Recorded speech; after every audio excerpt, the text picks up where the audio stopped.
Hey, what's up? This is VJ Villafuerte and this video is all about work problems. So, ito yung mga statements na if I can do a job in 5 days and my friend can do the same job in 4 days, gaano katagal kapag kaming dalawa na ang nagwo-work together?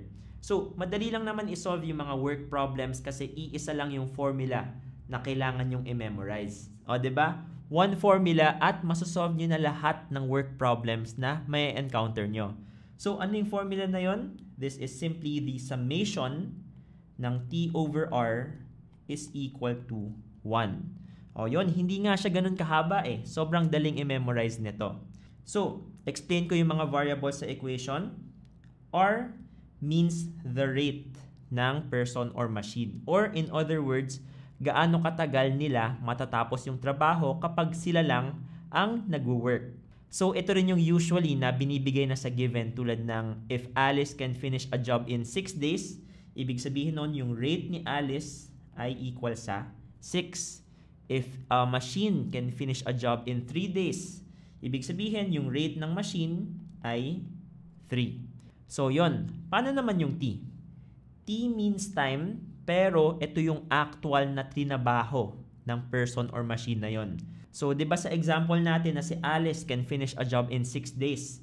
Kapag ang trinabaho lang niya ay 3, edi syempre, may kulang pa. Kalahati pa ng work ang hindi tapos. And lastly, ang ibig sabihin naman ng summation is for every person or machine na involved, meron siyang sariling T over R. For example, try natin mag-solve ng sobrang simpleng problem.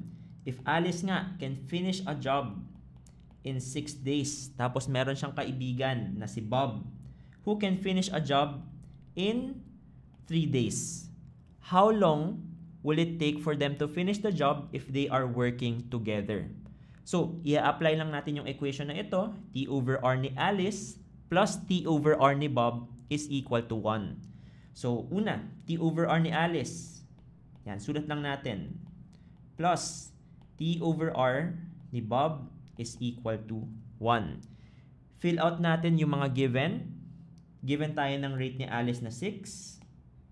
Given din tayo ng rate ni Bob na 3. And ang tinatanong sa atin is gaano katagal sila magtatrabaho kapag magkasabay na sila.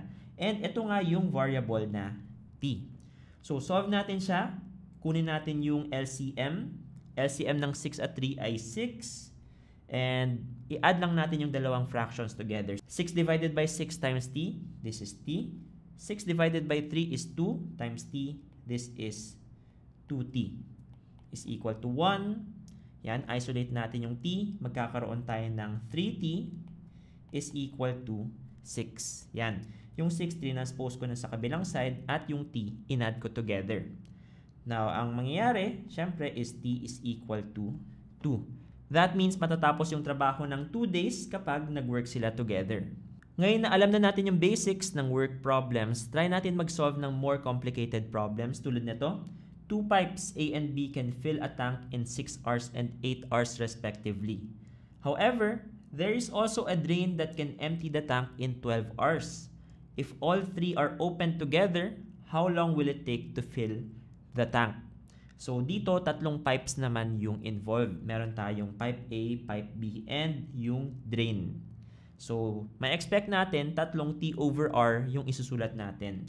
Yung T over R ni A, T over R ni B, and T over R ng drain. Now, sinabi sa problem na si A at B ay nagtutulungan, pero yung drain actually counterproductive siya. 'Di ba? Hindi niya tinutulungan yung A at B, rather binabawasan pa nga niya yung work nila. 'Di ba? Pinapatagal yung work kasi dinidrain niya yung tubig. So dahil doon ang magiging equation natin ay T over RA plus T over RE, pero negative si T over R ng drain. Kasi nga counterproductive yung work na ginagawa niya, kaya negative. Equate pa rin natin ito sa 1 and fill out natin yung mga given. Yung rate ni A, given sa atin na 6. Rate ni B, given sa atin na 8. At rate ni D, given sa atin na 12. And that's it. Yun na yung working equation natin. Masosolve na natin yung variable T. So again, kunin nyo yung least common multiple. Least common multiple ng 6, 8, at 12 is what? 24. Okay. So, add na tayo ng fractions. 24 divided by 6 is 4 times t. This is 40. Gawin nyo rin sila for 8 and 12. We would have plus 3t and minus 2t. Equal siya sa 1. And transpose natin yung 24 sa kabilang side and i-add natin yung lahat ng t's. We would get 4t plus 3t minus 2t or 5t is equal to 24. And isolating t, we would have t is equal to 24 over 5 or equal sa 4.8 hours.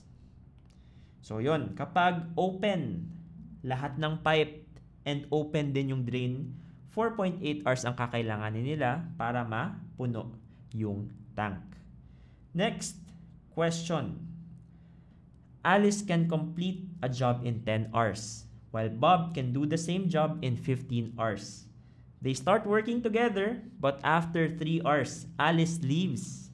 How much more time will Bob need to finish the job alone? So, dito, medyo may twist yung ating work problem kasi hindi sila the whole time nagtatrabaho together. After 3 hours, kailangan nang umalis ni Alice. So, paano natin isosolve yan? Same formula pa rin. Gagamit pa rin tayo ng t over r ni Alice plus t over r ni Bob is equal to 1. Pero may twist nga, 'di ba? Kasi si Alice, gaano lang ba siya katagal nagtrabaho? 3 hours lang. So ang ibig sabihin nun, yung time ni Alice is fixed at 3 hours. Now, yung time na nagtatrabaho si Alice, kasama rin naman niya si Bob. So i-credit din natin yung 3 hours kay Bob. Pero magpa-plus tayo ng t dito. Kasi again, yung 3 hours is yung initial na trinabaho nilang dalawa at yung t yung hinahanap natin. Kasi 'di ba, ang question dito is how much more time will Bob need to finish the job alone? 3 hours yung initial na trinabaho niya and t yung additional time na kailangan magtrabaho ni Bob para matapos yung work. So, yun na yung numerator natin para naman sa denominator given naman silang dalawa. Rate ni Alice is 10 at rate ni Bob is 15. And from here, iisa na lang naman yung variable. Kaya na nating isolve yung t. So again, least common multiple ng 10 at 15 is 30. Mag-add tayo ng fraction, we would have 30 divided by 10 times 3 is 9. 30 divided by 15 is 2 times yung numerator niya na 3 plus t. Equate natin sa 1 and simplify natin ng numerator. I-transpose na rin natin yung 30 sa kabilang side. We would have 9 plus 6 plus 2t is equal to 30. Okay? Simplify, we would have 2t is equal to 30 minus 9 minus 6 or 2t is equal to, ano ito? 30 minus 9 is 21 minus 6, this is 15. T is equal to 7.5. So, yun. Kailangan pa ni Bob ng 7.5 hours para matapos yung work. So, yun yung sagot natin for question 2. Next. John can complete a task in 5 hours. Mary can complete the same task in 3 hours. John starts the task at 8 a.m. and works alone for 2 hours. At 10 a.m., Mary joins him. What time will they finish the task? So dito, parang yung second question natin, may time na isa lang yung nag-work, may time na pareha sila yung nag-work. So, i-analyze natin yung problem. Sa una daw, si John lang yung nagtatrabaho for 2 hours. Tapos nun, sinamahan siya ni Mary and tinapos nila yung job together. So, iset up ulit natin yung equation. We would have yung T over R ni John plus yung T over R ni Mary is equal to 1. Yung rate ni John at rate ni Mary, i-plug in na natin kasi given naman na sila. Si John ay 5 hours, si Mary ay 3 hours. Now, yung time nila, ano yung ilalagay natin dito? Si John, meron siyang head start ng 2 hours. So, pwede nating ilagay dito yung 2. And ilagay natin yung time that they spent working together, which we would call T. Ngayon, since T na yung inassign natin na time when they are working together, yun na rin yung i-assign natin kay Mary. So that's it. Kompleto na ulit yung equation natin. Pwede na natin siyang i-add. So kunin ulit natin yung LCM nila na 15 and perform the addition of fractions. So 15 over 5 is 3 times yung numerator na 2 plus T plus 15 over 3 is 5 times T is equal to 1. Transpose 15 sa kabila and i-simplify yung numerator. We would have 6 plus 3T plus 5T is equal to 15. Simplify. 8T is equal to 15 minus 6 or 9. And then T is equal to what? 9 over 8. Or gawin nating mixed number. This is 1 and 1/8 of an R. Okay, 1 and 1/8 of an R. Ito na ba yung sagot natin? Hindi pa. Kasi ang tinatanong is, at what time will they finish the task? Ang reference time natin ay 10 a.m. Doon kasi sumali si Mary. So, from 10 a.m., dadagdagan natin siya ng 1 and 1/8 of an hour at yun na yung magiging sagot natin. Pero una, ano nga ba yung 1/8 of an hour? Pwede natin yun makompute by getting its minutes. Diba? Meron tayong 60 minutes sa isang oras. Multiply lang natin ng 1/8. We would have, mag-cancel muna tayo. So, divide by 4, we would have 2, we would have 15. Ang sagot natin ay 15 over 2 minutes. 15 over 2 is 7.5 minutes. Yung 0.5 minutes, i-convert na lang natin into seconds. So, this is 7 minutes and 30 seconds. And so, yung final answer natin is 10 a.m. dadagdagan natin ng 1 hour, 7 minutes, 30 seconds. Ano yung time na yon? This is 11:07:30. At ano siya? AM. Okay? 11:07:30 AM. At this time nila matatapos yung work together. Next question. 3 workers, A, B, and C can complete a job in 12, 16, and 24 hours, respectively. They start the job together, but after working for 2 hours, A leaves. After another 2 hours, B leaves. How long will it take C to finish the remaining work? Okay. So, 3 yung workers natin, tapos may mga nagsisialisan. Pero again, pwede natin itong masolve using the formula T over R. So, meron tayong 3 T over R. Yung T over R ni A, T over R ni B, at T over R ni C. Wala naman sa kanilang counterproductive, so addition yung gagawin natin dyan.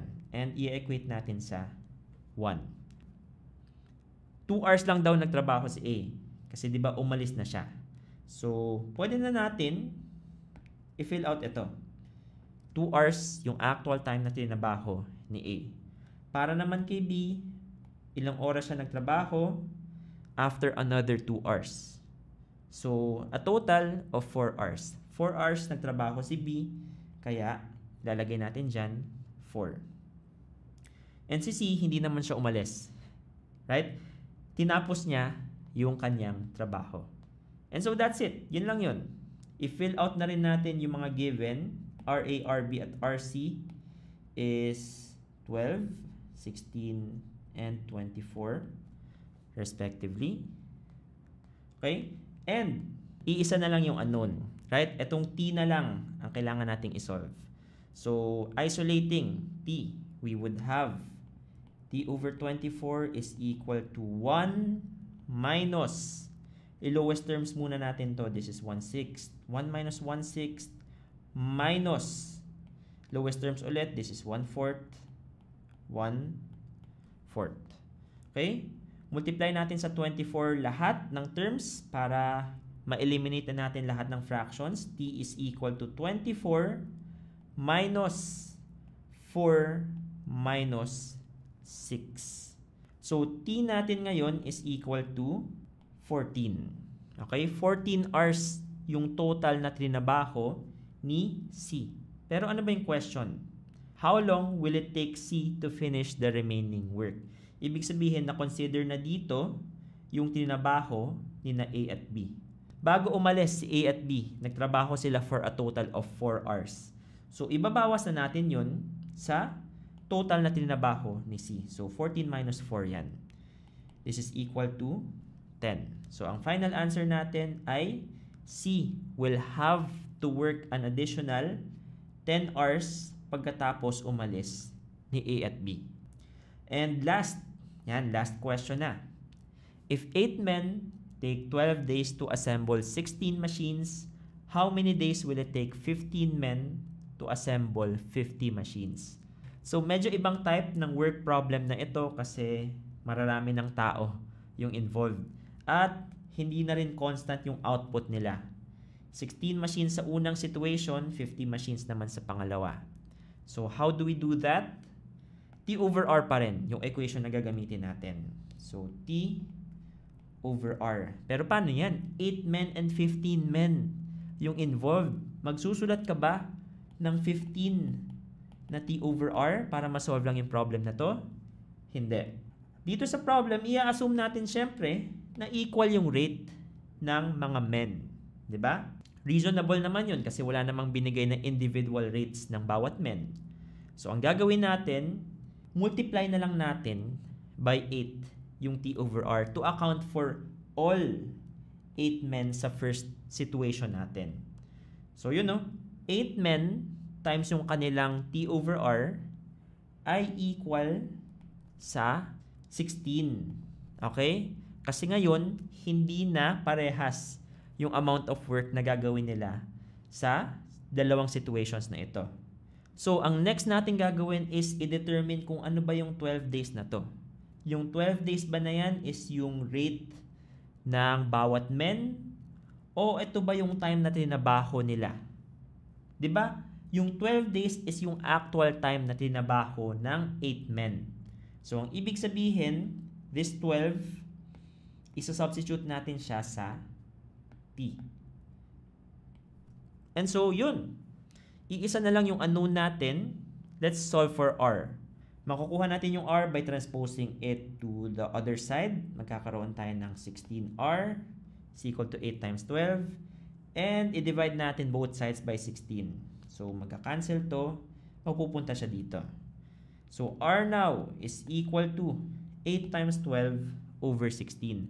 Mag-cancel muna tayo. Cancel to, 1, 2. And then, R is equal to 12 over 2 or 6. Ano ang ibig sabihin ng 6? Ibig sabihin yan, bawat isang person or bawat isang man dito sa problem na ito would take 6 days to build one machine kapag siya lang mag-isa yung nagtatrabaho.